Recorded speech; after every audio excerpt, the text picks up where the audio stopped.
Bienvenidos al informativo de Magnífica TV, dedicado en esta ocasión a la figura del difunto Papa Benedicto XVI.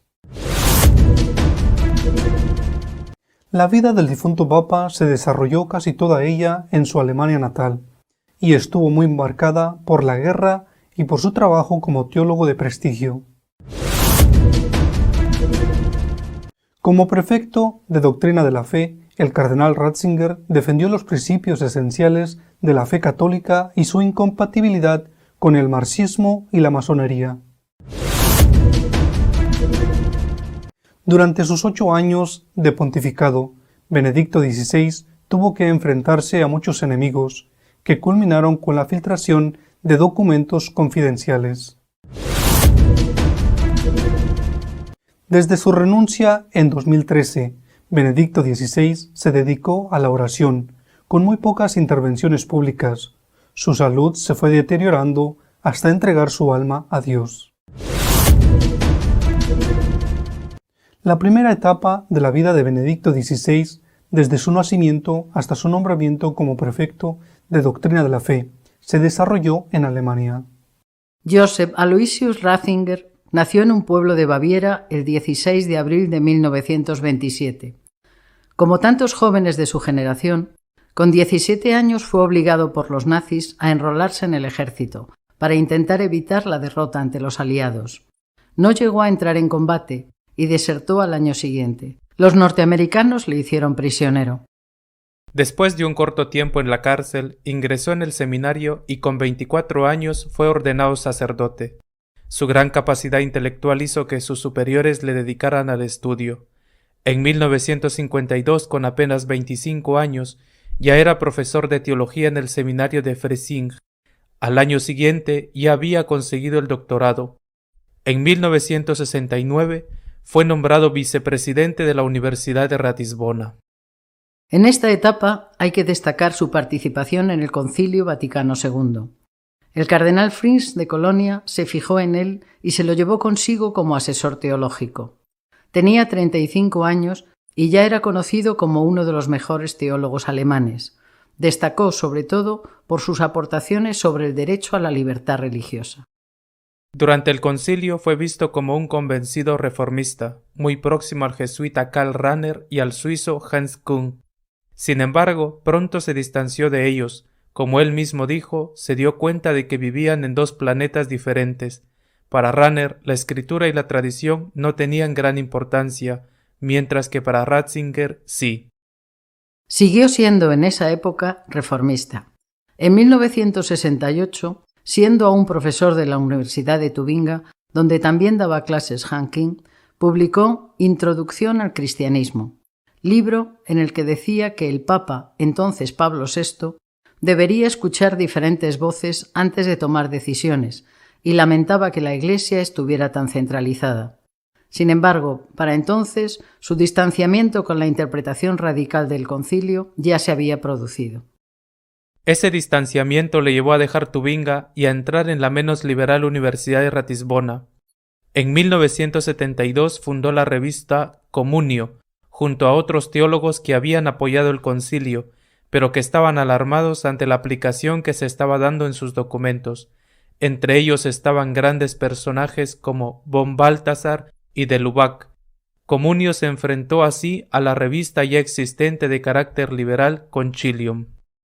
En 1977 fue nombrado arzobispo de Múnich por Pablo VI y ese mismo año fue nombrado cardenal. También ese mismo año participó en el sínodo sobre la catequesis y pudo encontrarse personalmente con el cardenal de Cracovia, Karol Wojtyla, con el que llevaba muchos años manteniendo correspondencia y al que había conocido pero no tratado durante el concilio.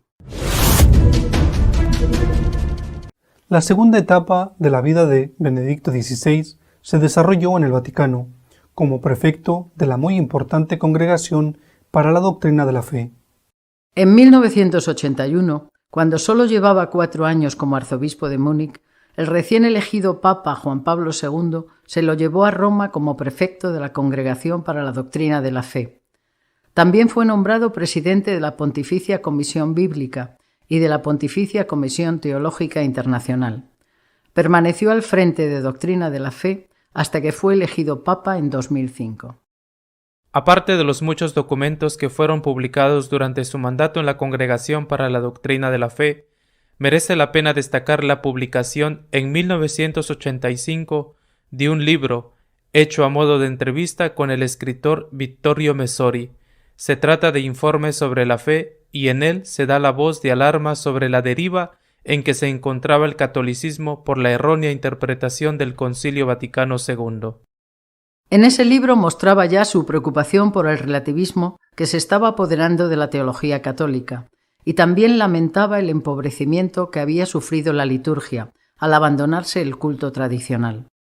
En 1984 y 1986, la congregación presidida por el cardenal Ratzinger publicó 2 documentos sobre la teología de la liberación. En ellos se insistía en la incompatibilidad del marxismo con el cristianismo. En ese momento el marxismo era el sistema político admirado por los intelectuales europeos y era la fuente de inspiración de las guerrillas latinoamericanas. En 1992, bajo su supervisión, se publicó el Catecismo de la Iglesia Católica, obra decisiva para fijar la doctrina dogmática, moral y litúrgica de la Iglesia en un tiempo de intensa confusión. En el año 2000, Doctrina de la Fe publica la declaración Dominus Jesus sobre el carácter salvador de Jesucristo, en el que se le presenta como el único Salvador del mundo y a la Iglesia Católica como la única Iglesia que mantiene la plenitud de la revelación. También en ese año, por decisión de Juan Pablo II, el cardenal Ratzinger dio a conocer el contenido del tercer secreto de Fátima, en el que se aludía al atentado que sufriría un hombre vestido de blanco y que el Papa polaco había interpretado como referido a sí mismo y al disparo que Ali Akka había hecho contra él.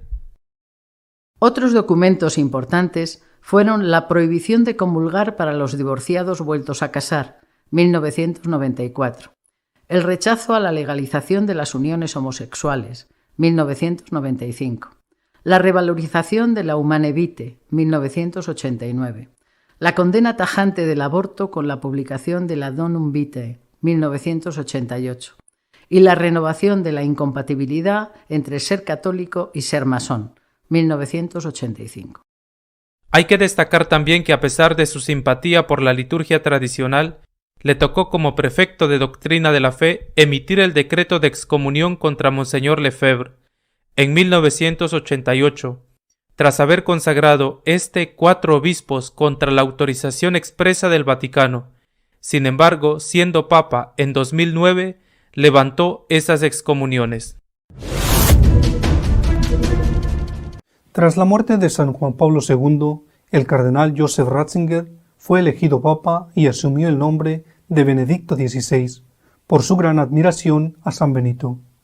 Tras la muerte de Juan Pablo II, el 2 de abril del 2005, los cardenales, reunidos en cónclave, eligieron Papa al cardenal Ratzinger. Era el 19 de abril de ese mismo año. Habían hecho falta solo 4 votaciones. El segundo en la lista de los votados fue el cardenal Bergoglio y el tercero el cardenal Ouellet. «Soy un simple y humilde trabajador de la viña del Señor», fueron las primeras palabras que dijo el nuevo Papa desde el balcón situado encima de la puerta principal de la Basílica de San Pedro. «Me consuela el hecho de que el Señor sabe trabajar y actuar incluso con instrumentos insuficientes», añadió, para concluir pidiendo oraciones. Fue recibido enseguida con una oposición feroz por parte de un amplio sector de la Iglesia, identificado con las posturas más radicales en la aplicación del concilio y por parte de los medios de comunicación más influyentes. Los insultos se prodigaron desde el primer momento, y el más recurrente era el de llamarle perro, identificándole con una conocida raza canina alemana. Un año después, en enero de 2006, publicó su primera encíclica, que siempre es considerada como la declaración de intenciones de todo nuevo pontífice, Deus Caritas Est. Está dedicada al amor, incluyendo no solo el amor de Dios, sino también el amor humano. La preocupación por la supresión del anuncio de la existencia de la vida eterna le llevó a publicar su segunda encíclica, Spes Salvi, 2007, dedicada a la esperanza. En ella recuerda que la ciencia no redime al hombre, sino que el hombre es redimido por el amor. Su tercera y quizás mejor encíclica fue Caritas in Veritate, 2009, en la que aplica los temas tratados en las dos encíclicas precedentes a los grandes temas sociales, incluidos los problemas generados por las graves crisis financieras o por la corrupción de los gobiernos. Merece la pena destacar el motu propio Summorum Pontificum 2007, dedicado a establecer las condiciones que habría que cumplir para poder celebrar la misa con el rito anterior a la reforma litúrgica introducida por el Concilio Vaticano II. Se buscaba, con este documento, lo que se llamó la Pax Litúrgica, a fin de que ambas formas de celebrar la Eucaristía pudieran coexistir. También en esta época siguió publicando libros. Entre 2007 y 2012 apareció la trilogía sobre Cristo. Especialmente el primero de los tres se convirtió en un gran éxito de ventas y sirvió para advertir del peligro de una interpretación racionalista de la Escritura. Entre las beatificaciones que llevó a cabo, merecen destacar la de Charles de Foucauld, Juan Pablo II y 495 mártires españoles asesinados durante la Guerra Civil. De entre los viajes merece la pena destacar el que llevó a cabo Alemania para participar en la Jornada Mundial de la Juventud, el de Polonia y el de España, donde estuvo 3 veces. Brasil, Estados Unidos, México y Cuba, entre otros, fueron también visitados por el pontífice. En 2012 surge el escándalo conocido como Wikileaks, que consistió en la publicación de una serie de documentos confidenciales del Vaticano, que habían llegado a los medios de comunicación de forma anónima. Estos documentos ponían de manifiesto las divisiones internas en la Santa Sede y la corrupción existente en la misma.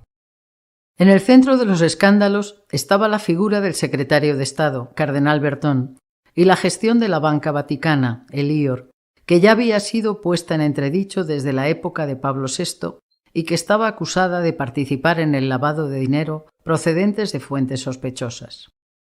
El Papa Benedicto decidió entonces crear una comisión de 3 cardenales para que le hicieran un informe sobre el grado de corrupción existente en el Vaticano.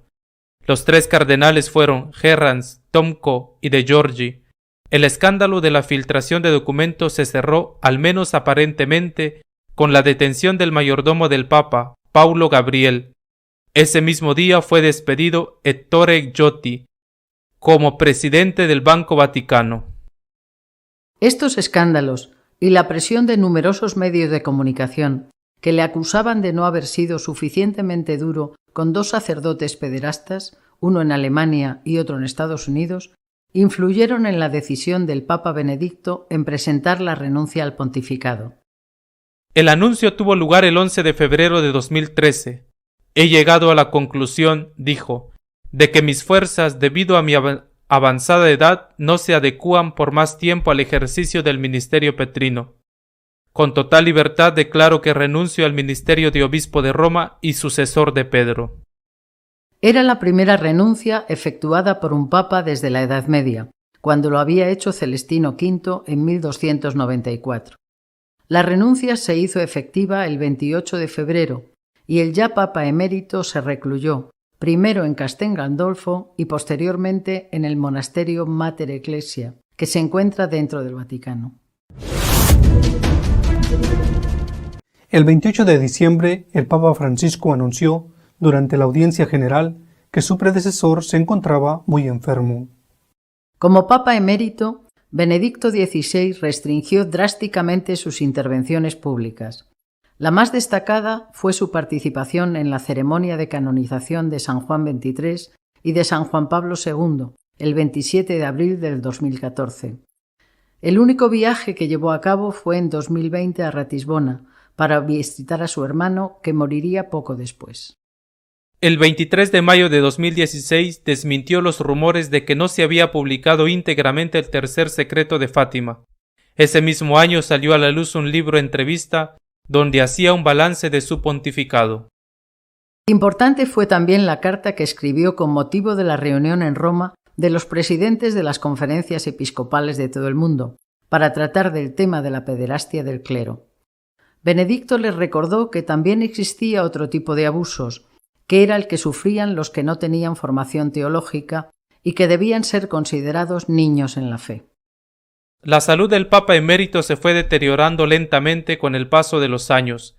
En 2020 padeció un tipo de herpes que provoca hinchazón, picor y dolores agudos.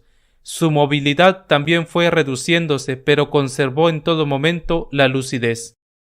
El 28 de diciembre, el Papa Francisco, durante la audiencia general de los miércoles, anunció al mundo que su predecesor estaba en graves condiciones físicas y pidió oraciones por él. Francisco dedicó sentidas palabras de elogio a Benedicto, del que dijo que en silencio estaba sosteniendo a la Iglesia. Hoy, el Papa Benedicto XVI entregó su vida a Dios a los 95 años, después de una existencia entregada por entero al Señor y a su Iglesia. El dolor que se extendió por la comunidad católica solo es comparable al que existió cuando se conoció la muerte de San Juan Pablo II, su predecesor. Nuestro editorial está dedicado a glosar la figura del Papa Benedicto XVI y su extraordinaria labor al servicio de la Iglesia. Cuando grabo este vídeo, el Papa emérito Benedicto XVI está agonizando.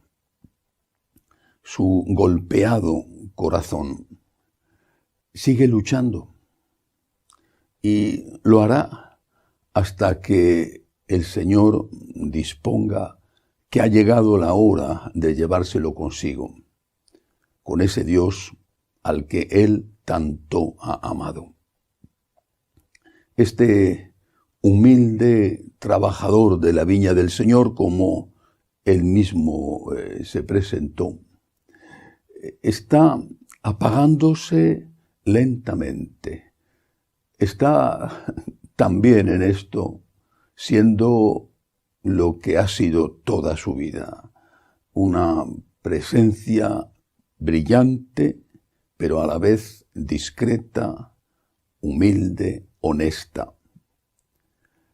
Incluso sus más encarnizados enemigos tienen que reconocer que es un santo, aunque después, a continuación, se decidan a manchar de alguna manera su nombre.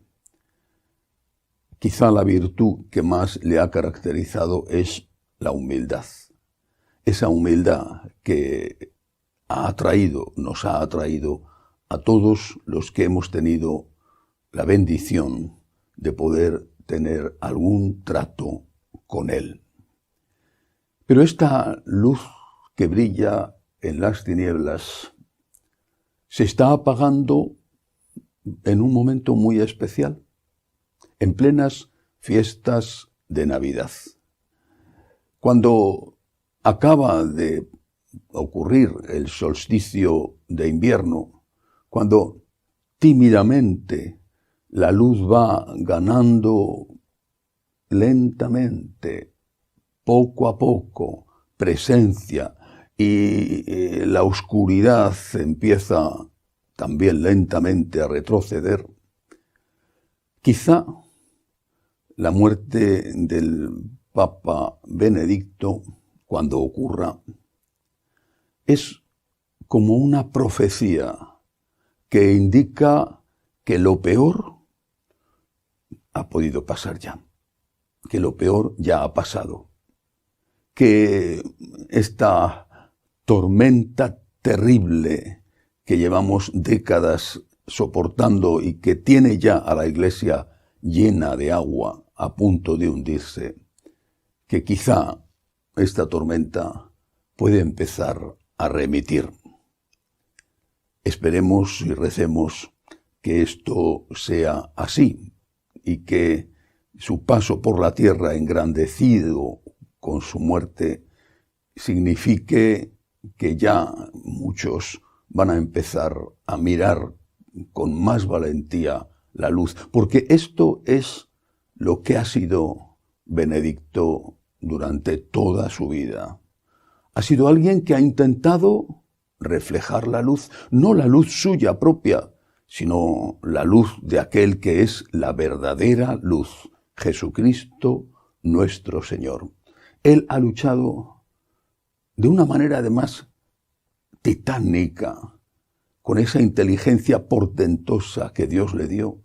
Él ha luchado para que el relativismo no apagara, manipulara, destruyera el mensaje de Jesucristo.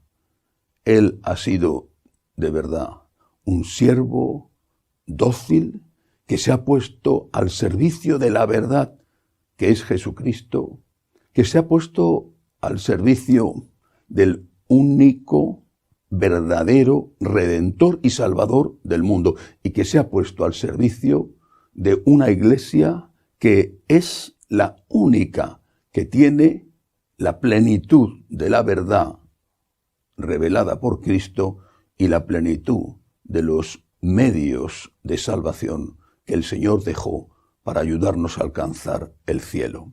Su obra, repito, ha sido titánica. Es imposible resumirla porque no solamente fue un brillante teólogo, asesor del cardenal de Colonia cuando se desarrolló el Concilio Vaticano II, profesor de teología, fundador de dos revistas, primero la revista Concilium y después la revista Communio. No solamente fue el autor de libros que ya tenían un peso en aquel momento antes de ser nombrado obispo, como por ejemplo Introducción al Cristianismo. No solamente fue el gran prefecto de doctrina de la fe durante muchísimo tiempo, y no solamente fue el Papa que ha gobernado la Iglesia durante 8 años, sino que todo eso lo ha hecho precisamente porque quería ser fiel a Jesucristo y porque quería y amaba a esta iglesia que era la única verdadera iglesia de Cristo. Durante su época como prefecto de doctrina de la fe, fueron publicados, aunque naturalmente no es que fueran escritos desde el principio hasta el final por él, pero fueron publicados, por ejemplo, los 2 documentos sobre la teología de la liberación, que supusieron un golpe mortal al intento de la Unión Soviética de hacerse con toda Latinoamérica utilizando a la Iglesia. Dejó claro que marxismo y cristianismo son incompatibles, y lo hizo 5 años antes de que cayera el muro de Berlín y el mundo entero contemplara, sorprendido, las vergüenzas que ocultaba el régimen inhumano soviético, el régimen inhumano comunista. También durante su época como prefecto de doctrina de la fe, se publicó el Catecismo de la Iglesia Católica, dirigido por él, obviamente con un equipo de sacerdotes, de teólogos, de obispos, cardenales, pero dirigido y supervisado por él. Y esta es una obra maestra, es decir, es una obra que queda para la historia y que es un dique de contención del intento del relativismo de manipular el dogma, la moral y también la liturgia de la Iglesia. No podemos olvidar la publicación durante su época como prefecto de doctrina de la fe de la declaración Dominus Iesus, que, como he dicho antes, pone de manifiesto que Cristo es el único Redentor del mundo, que sí, es un hombre verdadero, efectivamente, un hombre verdadero, un gran hombre, un extraordinario hombre, pero no es un poco más o mucho más grande y extraordinario que cualquier otro hombre extraordinario de la historia de la humanidad. Y no lo es porque es verdadero Dios. Es el hombre y es Dios nuestro Señor. La segunda persona de la Santísima Trinidad, Dios de Dios, luz de luz, que asume la naturaleza humana en el vientre, en el seno de la Santísima Virgen María. Esto que estaba en entredicho y que el relativismo estaba diluyendo, diciendo que Jesús era simplemente uno más, incluso el más grande de los grandes ilustres personajes de la historia, dice, es efectivamente el más grande, sí, es un gran hombre, es extraordinario, sí, pero es Dios, es Dios. Y además añade, y en la Iglesia Católica, y solo en la Iglesia Católica está la plenitud de la revelación. Es decir, solo aquí está la plenitud de lo que ha enseñado Jesucristo y está la plenitud de los sacramentos que ha dejado nuestro Señor para ayudarnos a llegar al cielo. La Dominus Jesus junto con el Catecismo de la Iglesia Católica son dos de los grandes hitos de la teología que se publican durante su etapa como prefecto de doctrina de la fe. Tras ser elegido papa, publicó 3 encíclicas. Y cuando uno mira las 3 y las ve juntas, que normalmente se publica una, después otra, cuando ves el conjunto de esas 3 encíclicas, además solo 3, te das cuenta de cuál era su preocupación, su objetivo. Estaba diluyéndose, desapareciendo incluso, la predicación del mensaje de la salvación, del mensaje de la vida eterna. La Iglesia estaba dejando de preocuparse por salvar almas para ocuparse casi exclusivamente por salvar cuerpos. La vida eterna ya no contaba, no que se negara su existencia, algunos por supuesto sí, pero la mayoría no. Nunca se ha negado la existencia de la vida eterna o la existencia del alma. Pero ya no preocupaba, ya no interesaba, ya no importaba. Lo importante era dar de comer al hambriento. Sí, pero olvidándose de que no solo de pan vive el hombre, sino de toda palabra que sale de la boca de Dios. Olvidándose de que hay vida eterna y de que hay que ayudar a ese hombre, ayudarle a que viva, pero a que viva no solamente aquí, sino a que viva para la eternidad.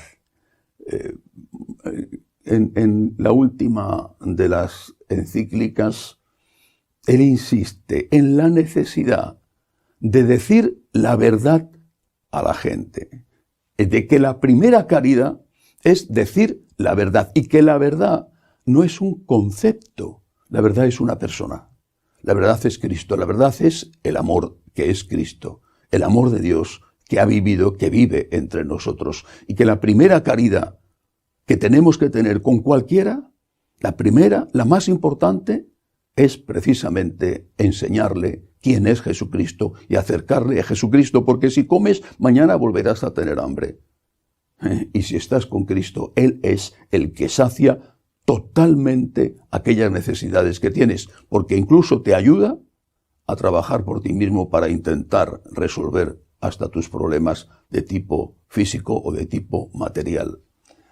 Pero además de esto, además de sus obras como teólogo, como prefecto o como papa, pues es porque sigue vivo, el hombre que ha intentado, que ha luchado por conseguir la paz litúrgica. Es el hombre que ha intentado que en la Iglesia coexistieran pacíficamente la liturgia que surge del Concilio Vaticano II y la liturgia tradicional. Es también el que ha renovado la condena contra la masonería. Es, por supuesto, el autor de, siendo papa, siendo cardenal primero y papa después, el autor de aquel informe sobre la fe que a modo de entrevista le hizo Vittorio Messori, y el autor de los 3 libros sobre Jesús de Nazaret, especialmente el primero, pone el dedo en la llaga sobre la manipulación que se está haciendo desde algunos sectores de los estudios bíblicos. Todo esto junto llevó al Batilix. Tenían que acabar con él. Y le golpearon donde sabían que más le dolía, en su honestidad, donde sabían que podían hacerle mella en su honestidad. Fue un importante cardenal el que, meses antes de presentar su dimisión, le dijo: has fracasado, tienes que ponerte a un lado, dejar que otro haga lo que tú no has sabido hacer, acabar con la corrupción en la Iglesia. ¿Por qué? porque había ya estallado el escándalo del Batilix, que no era otra cosa más que algo muy bien organizado, que ponía al descubierto ante los ojos del mundo la existencia de unas luchas terribles en el seno de la Iglesia, sobre todo en el Vaticano, y la existencia de la corrupción.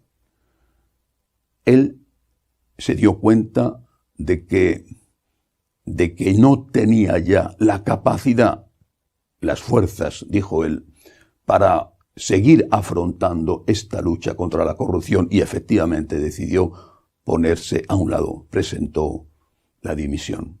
Para la historia queda, y la historia dirá si esa dimisión fue oportuna, si fue prematura, si debía haber esperado un poco más y organizado su sucesión.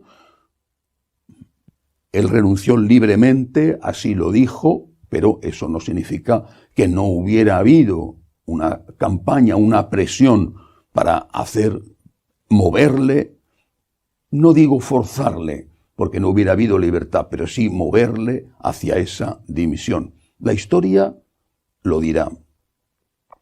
Lo que queda ahora, cuando aún su corazón valiente está luchando, lo que queda ahora, lo que quedará para siempre, es el testimonio de su honestidad y de su humildad, y también esa luz que él ha querido aportar, siendo reflejo de la verdadera luz que es Cristo, para acabar con las tinieblas del relativismo que tanto daño nos están haciendo. Ha luchado, se ha esforzado por hacer compatible el Concilio Vaticano II con la tradición de la Iglesia. La hermenéutica de la continuidad ha sido su guía como teólogo, como prefecto de doctrina de la fe, como pontífice. Él ha trabajado por esto. También la historia dirá si esto ha sido, es o será posible. Su ejemplo, su enseñanza son y seguirán siendo un hito en la historia de la Iglesia. Y mientras existamos pecadores, pero que queremos seguir siendo fieles a la verdadera Iglesia, esto no va a pasar, no se va a olvidar. No nos vamos a olvidar de este auténtico grande que merece la pena ser llamado magno, como fue llamado San Juan Pablo II. Rezamos por él, le encomendamos a Dios, que Dios tenga misericordia de su pobre, gastado cuerpo y que tenga naturalmente misericordia de su brillante, excelente alma. Hasta la semana que viene, si Dios quiere. Seguiremos informándoles de lo que pasa en la Iglesia. Hasta la semana que viene, si Dios quiere.